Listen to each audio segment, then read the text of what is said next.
الرحیم نحمده ونصلي علی رسول الکریم.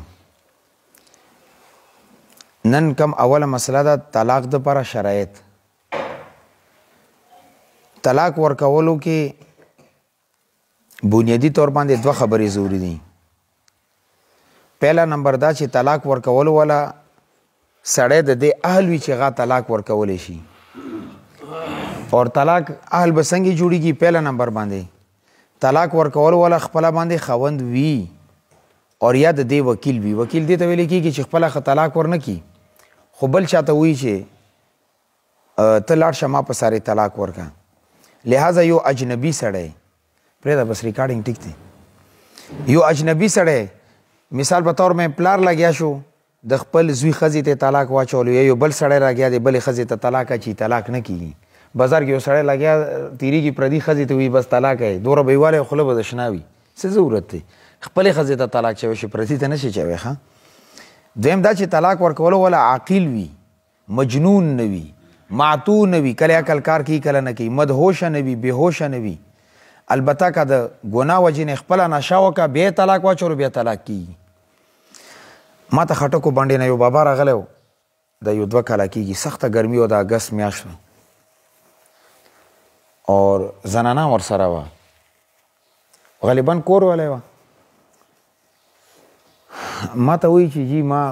د خپل زوی ته وریرا کړي ده او ډېر په مشکل رشته کړي، موږ ډېر غریبان یو او زما زوی لیونی دی. ما ورته وایي چې تاسو زوی لیونی دی او ښځې ته یې روزانه یو طلاق بس چجره ده چې خلاص یې کړي بیا 500 ورو شړلو 100 ورو شړو طلاق شوی که نه دی شوی. ملته وایي چې هغه لیونی دی خو لیونی ریپورټ موږ ته پکار دی، نه ډاکټري پرچې را بار کړي هغه موږ پړاو کړي، نه په هغه موږ چېرته پوهېدو. د عقل والا باندې خو چې کوم د دماغو ډاکټر وي هغه لیونی وي، نه چې هغه وربې نه پوهېږي موږ به څه پوه شو. خو باره ما ډاکټر ملګري ته فارورډ کړي، خو هغه چې کوم ریپورټ راکړو هغه کې موږ اطمینان نه و. نو ما ته وایي چې کله امام به درته راولم، کله امام راولې زما به مسله حل شي. نه چې کله امام راولو هغه ما ته وایي چې مفتي صاحب دا زوی لیونی ځکه دی چې بار ګاډی روان وي بس एकदम ورمنډه کي شیشې ورته ماتې کي، وایي کله پر کمیسو بسي کله پر توګو بسي، او بیا پلار ته د خوله کولاو که دا ټول غاښونه یې مات وي، دا زه زوی والی یم د غاښونه یې راته مات کړي دي. بس بیا مو نه دا لیکل واخیستو چې دغه کسان وایي چې زموږ د زوی لیونی دی او دا ګواهان دي ورباندې. بس اوس چې طلاق شوی طلاق یې چولی نه طلاق یې نه دی شوی. کله کله داسې مسله راځي نه طلاق وقوع دپاره سړي ټیکېدل پکار دي، د لیوني سړي طلاق نه کېږي او لیوني ته واده ما کوي نه څه ضرورت دی. ټیک ده که نه؟ ښځې زندګي بربادېږي. دریم شرط ورکې دا دی چې طلاق ورکولو والا بالغ وي، د ماشوم اور یا دا چې بلوغ ته نږدې وي دغه طلاق نه کېږي. دریم دا چې طلاق ورکولو والا خوب په حالت کې نه وي. که یو سړی خوب کې لګیا دی طلاقونه چې ښځه بهر چغې وایي چې ما دې طلاق راکړی نو خوب کې طلاق نه کېږي. صحیح ده؟ دغه 4 شرایط نه علاوه اهلیت د پر بل شرط نشته. کافر وین طلاق کېږي، غلام وین کېږي، نشه کړي دغه کې طلاق واچولو بیان کېږي، بیمار طلاق واچولو کېږي، مکره طلاق واچولو. مکره دې ته چور مې تماچا نیولي چې شبه ښځې ته طلاق واچو که نیولم او دې ته یقیني پته چې نه اچوم ولیمه طلاق یې واچولو بیان کېږي، ټوکو ټکارو کې طلاق واچولو بیان کېږي. او همدغه رنګې مختوي چې بغیر د ارادې ښځې ته طلاق ورکولو اراده نه وي خو د ټکي ووایي نه دې سره هم طلاق کېږي. دویم شرط چې کمې ښځې ته طلاق اچي چې هغه د طلاق محل وي، یعنی دا چې یا خو د سړي سره نکاح کې وي اور یا دا چې خاوند ورته طلاق رجعي یا طلاق باین ورکړی دی خو هغه عدت کې ده. یو سړي یو ښځې ته طلاق واچولو خپلې ښځې ته، هغې عدت نه دی تېر 3 میاشتو کې دننه دی ورپسې 2 نور هم وشړلو طلاق کېږي. ولې چې ستا نکاح نه خو پوره نه ده وتلي که نه. عدت مطلب دا چې من وجین تا سره اوسن تعلق شته دی. اور یا ښځه او خاوند کې یو مسلمان شو او بل کافر اور مرتد و، هغه وجې نه قاضي نکاح فسخ کا که دا اوس طلاق اچي بیا یې طلاق کېږي. ولې عدت کې خدا که نه ښځه نه دې کې هم طلاق وکې کېږي. دې نه علاوه بعضې حالتونه داسې دي چې هغې کې هم طلاق کېږي. د هغې وضاحت احنافو په نیز باندې اکراه په حالت کې طلاق وکې کېږي، خو شرط دا دی چې په ژبې باندې طلاق اچولی وي. یو سړي په بل سړي باندې تماچه ونیوله چې د ښځې ته طلاق واچو کني خیر د نشته. اوس که ژبې باندې ده وایي چې او طلاق دی نو بیا طلاق شوی دی، او که لیکل ور باندې وکي او ژبې باندې ټکي ادا نه کړي نه دې سره طلاق نه کېږي داسې یو سټامپ پیپر مونږ ته راغلی و صحیح ده ښځه ونه دي کسانو خلاصوله هغه پرېږدوله نه خپله کې څه لانجه وه بیا دوی دا کار کړی و چې په زور یې سټامپ پیپر والا ته بوتلی و وال ټکولي ورباندې کړي و نه د سخت یو نښسې خو خولې باندې لفظ طلاق یې نه و استعمال کړی مونږ ته رالو ملنا طلاق نه دی شوی همدغه رنګې که چا باندې جبرن دا اقرار وکړی شي چې ووایه چې ما طلاق چولی دی او هغه غریب د یرې نه وایي چې او ما چولی دی نه دې سره هم طلاق نه کېږي عام حالاتو کې یو سړی د وایي که نه چې مثال 2008 کې ما دا زید لګیا شو فاطمې په باره کې وایي چې ما هغې ته طلاق چولی بیا طلاق شوی دی خو که چا مجبور کو چې ووایه که خیر د نشته که بیا اقرار کو نو دې سره طلاق نه واقع کېږي خو کېږي که نه اقرار او اکراه کې فرق دی اقرار دا چې ومني خپله باندې چې او ما طلاق چولی دی بیا شوی دی اکراه دې ته وایي چې تمباچه ور باندې ونیسي چې طلاق شوی دی هغه وایي چې واچوه طلاق بیا واچي اکراه او اقرار کې دا فرق دی ښه صحیح ده که نه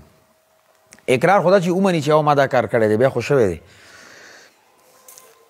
داسې چل شوی چې پېښور کې به چې کله پولیس والا دا کار کوي ادارو والا نور چا نه پسه ګیله وي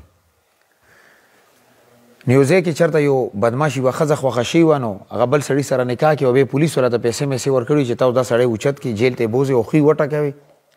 اور دې باندې په زور طلاق واچوي چې دا ښځه ونه ازاده شي زه به یې وکړم هغه بیا هغه څه جرم کې اوچت کړی نه اوچت کړی وال یې ټکولی دی هغه باندې په زور یې طلاق چولی و د غوانو نه ده خو یې وساتانو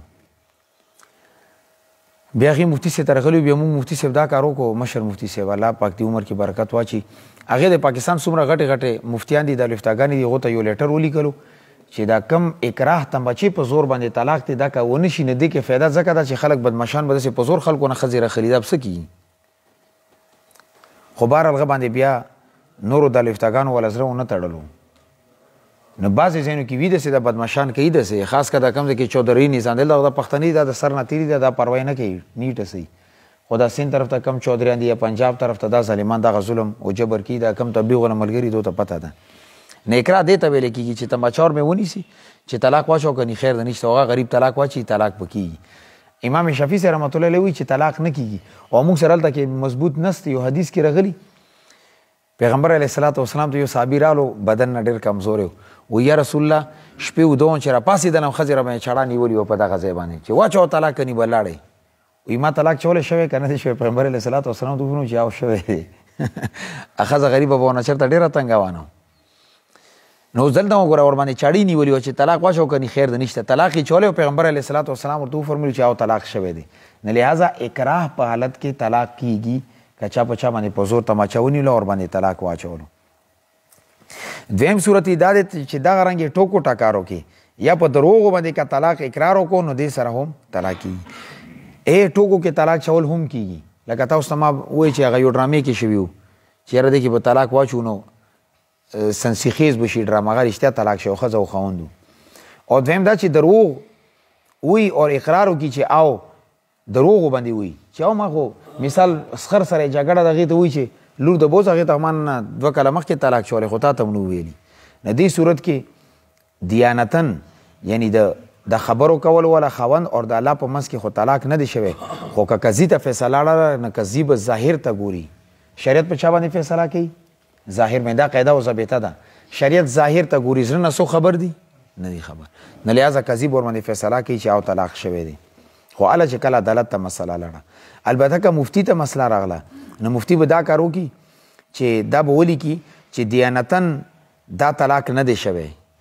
یعنی د دې اور د الله په منځ کې دا طلاق نه دی دروغ ویلي دي که نه خو طلاق نه دی شوی که نه او بیا به ورسره مخکې دا ولیکي چې که چېرې دا مسله قضي ته لاړه قضي بدن د دې تصدیق نه کړي ولې قضي خو مفتي نه دی که نه کیدای شي قضي د مفتي وله لیکل وګوري په هغه باندې فیصله وکړي چې او چې کله مفتي ویلي چې دیانتن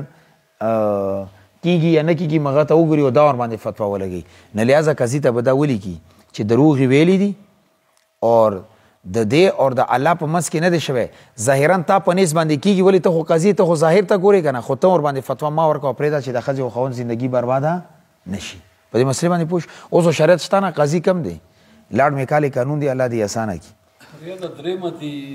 الفاظ ضروری دي کان درېمتي الفاظ ضروری دي کان هغه بعد کې را روان دي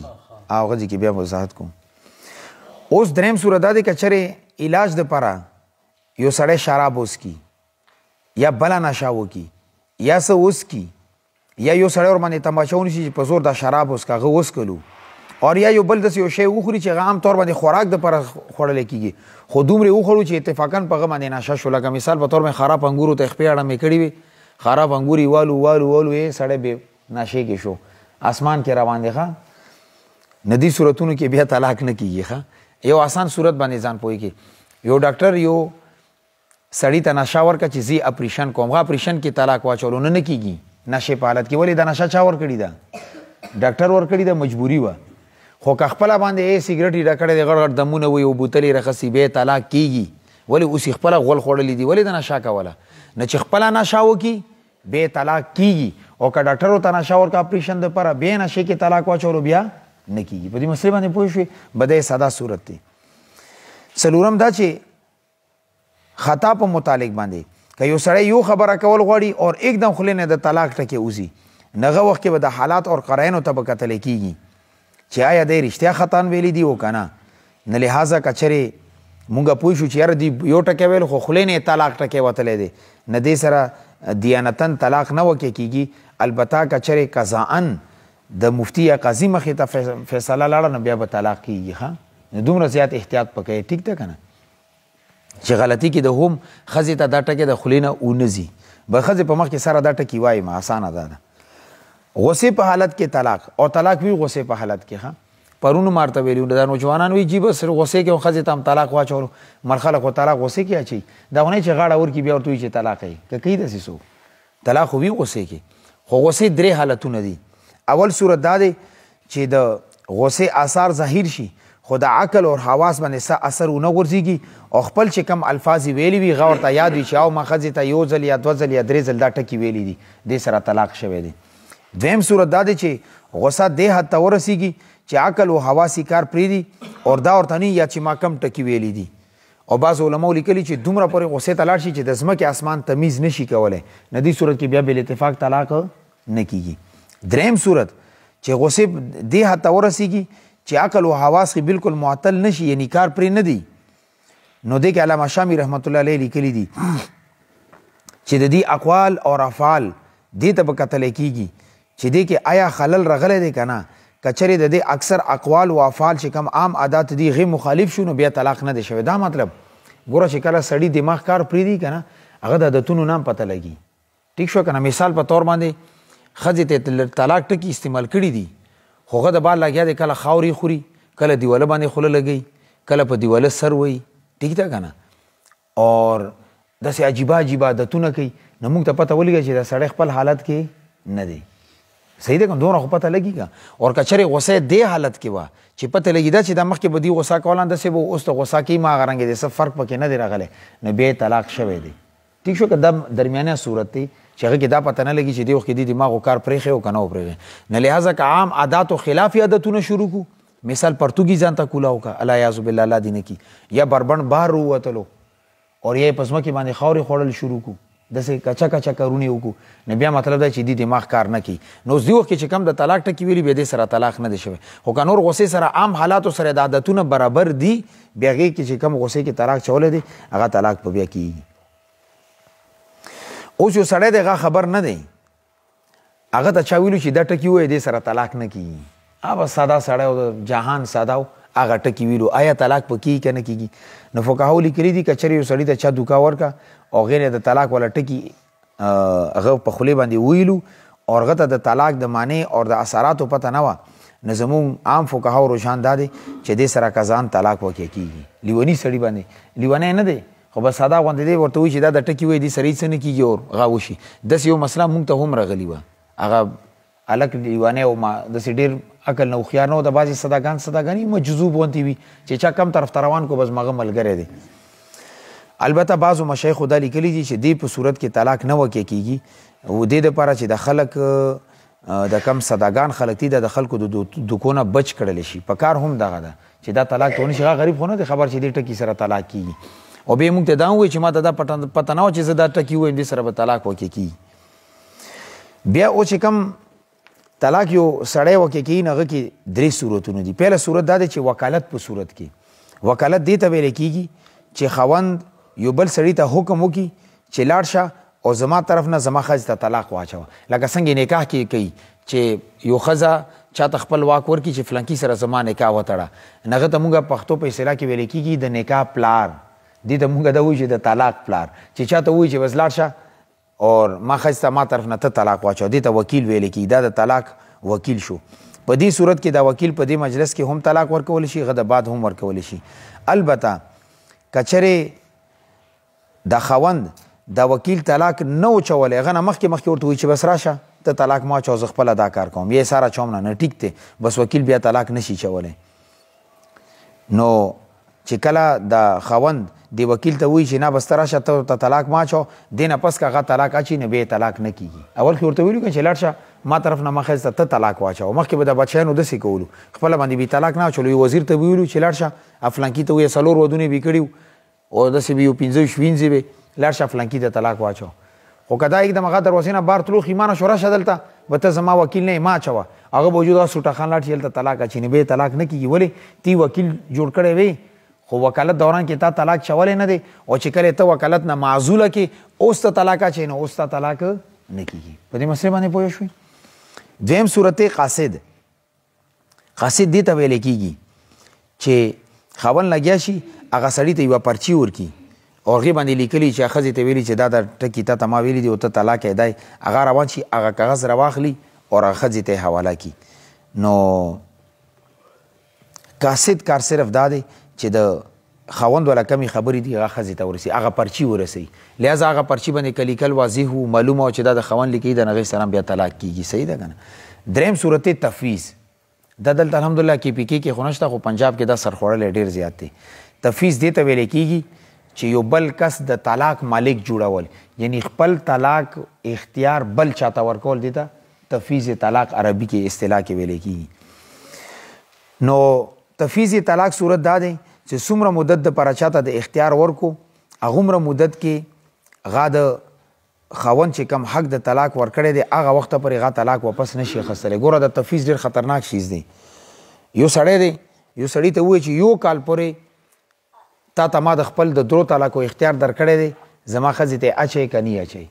نو یو کال پورې دا هغه سړي نه خپل طلاق اختیار واپس نشي راخیستلی. یو کال پورې هغه د طلاق مالک دی، اچي نه اچي. ٹھیک ده. دیو جنا تفویض اور توکیل یعنی وکیل جوړول او یو سړی ته د طلاق ولا تفویض ویل کېږي حواله کول. لکه زه دا موبایل راوړم چاته حواله کوم، دا هغه ته تفویض شو، حواله شو. نو هغې کې فرق، بنیادي فرق دا دی چې تفویض کې د طلاق ملکیت هغه سړي ته حاصلیږي او هغه خپل اختیار استعمالوي شي، او توکیل کې وکیل د طلاق مالک نه جوړیږي بلکې کله هم معاکل چې چا ورته وکالت ورکړی هغه ورته چې بس نن نه پس ختم هغه ختم. دا د دواړو منځ کې بنیادي فرق دی. ټیک شو. نو پنجاب کې اکثر سټمپ پیپر کې ورنه دا لیکي چې دې ښځې ته د خپل طلاق واک ورکه تر مرګه ساده پورې چې کله دې خوښې ځان ته یې چولی شي. نو هغې کې د خاوند لاس تړلی دی. ټیک شو که نه. ښځې سره یې واک وي کله یې هغه ځان ته طلاق اچي خوښه وي اچي. ځکه پنجاب کې د طلاق شرم بیا زیاته ده د کې پي کې په مقابلې کې. او کې پي کې کې ځکه زیاته چې پښتون نسوار نه وي چولی بیان طلاق اچي، چې سګرټ یې نه وي څکولی بیان طلاق اچي، اور چې لغوی رژیماتي کې مالګه مرچکۍ سلن کې زیات وي بیان طلاق اچي. نه دا ځان طلاق یې ځکه تباه دی دا پښتون. پوه شوې. او پنجاب کې دا مسله دلته د یرې مسله ده او دلته د جهل مسله ده. نور دواړه برابر دي. ښه ټیک شو که نه. تفویض طلاق بنیادي اصولو باندې ځان پوهېږي. یو خو دا جمله استعمالول دي چې طلاق مثال په طور یو سړی بل ته وایي چې د طلاق اختیار تا سره دی، دا هم تفویض دی. یا ورته وایي چې د طلاق معامله ستا لاس کې ده، نن نه پاس ستا لاس کې دی، ته څنګه خوښوي، دا هم تفویض دی. او یا ورته دا وایي چې ستا خوښه وه چې کله د خوښه طلاق اچوه، دا ټول تفویض کې راځي. د ټکو باندې پوه شوئ. پهله نمبر باندې که چېرې یو سړی خپلې ښځې ته دا ووایي، خپلې ښځې ته ښه بل چا ته نه، که چېرې تا خوښه وي نه خپل ځان ته طلاق واچوه. خپلې ښځې ته دا وایي چې که چېرې تا خوښه وي نه خپل ځان ته طلاق واچوه. نو که چېرې دا ښځه په دې مجلس کې دا خبره وکړي نو خاص په اندې مجلس کې ښځې دا د طلاق اچولو حق حاصل دی. یعنی خپله کې غوسه یو بل ته ښځه ورتي ما ته طلاق راکړه، هغه چل دی دغه چل دی، دا ورتي چې بس تا ته اختیار دی که ځان ته طلاق اچوي واچوه. نه دې مجلس پورې دې ته اختیار دی طلاق اچولی شي.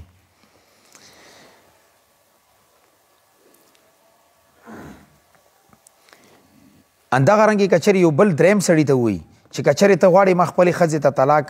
ما خزې ته طلاق واچوه نه دا هم توکیل نه دی بلکې تفویض یعنی دا دی چې د طلاق اختیار دغه ته ورکو چې که تا خوښوي ما خزې ته طلاق واچو هغه ته د طلاق حواله کو اوس هغه سړی د مجلس کې دننه د طلاق اچولو مجاز دی یعنی د مجلس کې دننه طلاق چولی شي خو مجلس د بعد بیا طلاق نشي چولی البته مجلس کې دننه خاوند نشي ویلی چې ما د کومه خبره کړې ده دا زه واپس خلم ولې چې تا هغه ته یو ځل طلاق حواله کړی دی دویم صورت دا دی چې خاوند ښځې ته دا ووایي چې خپل ځان ته طلاق واچوه او دا مرضي ټکې پکې ذکر نه کړي چې ستا خوښه وي نه دې صورت کې دا بیا هم تفویض طلاق په صرف مجلس پورې محدود یعنی د جرګې کې دننه د ښځه ځان ته طلاق چولی شي یعنی خاوند ورته غوسه شو چې واچوه ځان ته طلاق چې نه مو پرېږدئ خو دا ورته ونیي که ستا خوښه وي نه دې صورت کې صرف د مجلس کې دننه ښځه ځان ته طلاق چولی شي او مجلس د بعد بیا ځان ته طلاق نشي چولی دریم صورت دا دی چې ښځې ته دا ووایي چې کله تا خوښه وي خپل ځان ته طلاق واچوه اوس ورکې دا ذکر کو کله د خوښه وي کله هم د خوښه وي ځان ته طلاق واچوه نه دا مجلس دا تفویض چې کم طلاق اختیار یې هغې ته ورکړی دا به صرف مجلس پورې محدود نه وي بلکې چې څومره پورې ښځې خوښه وي هغه ځان ته طلاق اچولی شي ها خو دا خبره ده چې ښځه په دې اختیار کې صرف یو ځل فایده اوچتولی شي یعنی چې یو ځل یې ځان ته طلاق واچولو دریم ځل بیا ځان ته طلاق نشي چولی دې صورت کې خاوند ورته دا ووایي چې کله هم تا خوښه وي ځان ته طلاق واچو نه یو طلاق ځان ته چولی شي چې کله هم خوښه وي خو چې یو ځل دا اختیار استعمال کو دوباره ورسره بیا اختیار نشته یعنی دویم طلاق ځان ته نشي چولی ها که چېرې خاوند ورته دا ووایي کلما ټکې ذکر کي چې کله هم ستا خوښه وي نه دې صورت کې همیشه د پر ښځه د طلاق مالکه جوړه شوه لہذا چې څومره پورې ځان ته درې طلاقه نه وي چورې هغه ځان ته طلاقونه اچوي شي چې کله درې طلاقه وچي بیا سې سر خوړلی دی هغه د بعد بیا نور طلاقونه شته نه په دې صورت کې بیا خاوند چې کم د ښځې ته دا ویلي کله ما سره چې کله هم تا خوښه وه ځان ته طلاق اچوه نه دې کې بیا خاوند د ښځې نه هغه رجوع نشي کولی چې نه بس نن نه پس اختیار ستا ختم دی طلاقونه زه واپس راخلم نه تفویض کې دا ډېره خطرناکه مسله ده چې خاوند یو ځل د لاس نه طلاق ووتو او ښځې لاس ته لاړو نو بیا ونه واپس دوباره نشي راخستی څلورم صورت یې دا دی چې که چېرې خاوند ښځې ته دا ووایي چې تا ته ما د طلاق اختیار درکړی دی د درو واړو هغې سره بیا درو واړو طلاقو اختیار دی او که خاوند ورته وایي چې تا ته ما طلاق اختیار درکړی د دو طلاقو هغې ته دو طلاقو اختیار حاصل دی او که چېرې ورته وایي چې ما تا ته د یو طلاق اختیار درکړی د یو طلاق اختیار ورته حاصل دی قوت ورته حاصل دی هغه د ځان ته چولی شي او که چېرې تعداد تصریح ونه کړه خاوند مطلقا دا ویلو چې ښځې تا ته د طلاق اختیار درالو کله یې ځان ته اچوی واچوه اوس موږ د خاوند نه تپوس کو چې تا هغې ته د یو طلاق دو طلاقو درو طلاقو څو طلاقو اختیار ورکړی که خاوند د یو طلاق نیت کړی بیا به یو طلاق اختیار هغې ته حاصل وي که د دو طلاقو نیت کړی بیا به دو طلاقو او که د درو نیت یې کړی بیا به درو بیا به دې کې د خاوند د نیت ته کتلی کېږي اور پنځم صورت دا دی چې طلاق اختیار ورکولو کې تفویض په وخت کې دا ورته وي چې څنګه تا خوښوي ځان ته طلاق واچوه یعنی کیفیت په اعتبار سره طلاق رجعي اچوئ طلاق بین اچوئ یو اچوئ دوه اچوئ درې اچوئ نه دا ټولو حق بیا ښځې ته حاصل دی یعنی دا ورته وي چې کم قسم طلاق ته ځان ته خوښ وي ما ته نه درته اختیار دی ځان ته یې واچوه نه هغه بیا ځان ته طلاق رجعي چوي شي طلاق بین چوي شي طلاق رجعي طلاق بین به سبا بحث کې راځي انشاءالله او شپږم صورت دا دی چې که چېرې د طلاق حواله کول دا یو شرط پورې وتړلی شي نه دا هم ټیک ده مثال په طور باندې خاوند ښځې ته دا وایي چې که زه تا نه 15 ورځې کور نه بار پاتې شوم او تا سره میلاو نه شوم نه به ستا سره زما طلاق اختیار دی ځان ته بیا طلاق واچوه نه دا هم ټیک ده اوس که خاوند 15 دن بار پاتې شو هغې د بعد ښځې غوښتله چې زه ځان ته طلاق واچوم نه هغه ځان ته طلاق اچولی شي او هغې ته په دې شرط باندې عمل کول یعنی د شرط مطابق طلاق اچول ورته جایز دي لہذا تفویض طلاق کې که چېرې شرط مذکې رالو نه شرط سره هم طلاق معلق کېږي ټیک دی سبا به انشاءالله بحث کې طلاق سنی طلاق حسن طلاق بدعي دغه وغیره به وایو او سبا به انشاءالله طلاق رجعي او طلاق سری وغیره دا به هم راشي هغې کې چې کوم زمونږ عام پښتو اصطلاح کې الفاظ ټکي استعمالي کې هغې سره به وضاحت کو او لږ لږ ځکه وایي چې تاسو په دې مسلې باندې پوه شوی چې کم اشکالات یې غام ذهن کې پیدا نشي بیا هم که ستاسو ذهن کې طلاق چونکې داسې باز دی چې بعضې ټایم انسان ذهن کې سوالات پیدا کېږي نو بیا هم تاسو تپوس کولی شي انشاءالله موږ به پوهیږو صحیح ده که نه سبحان الله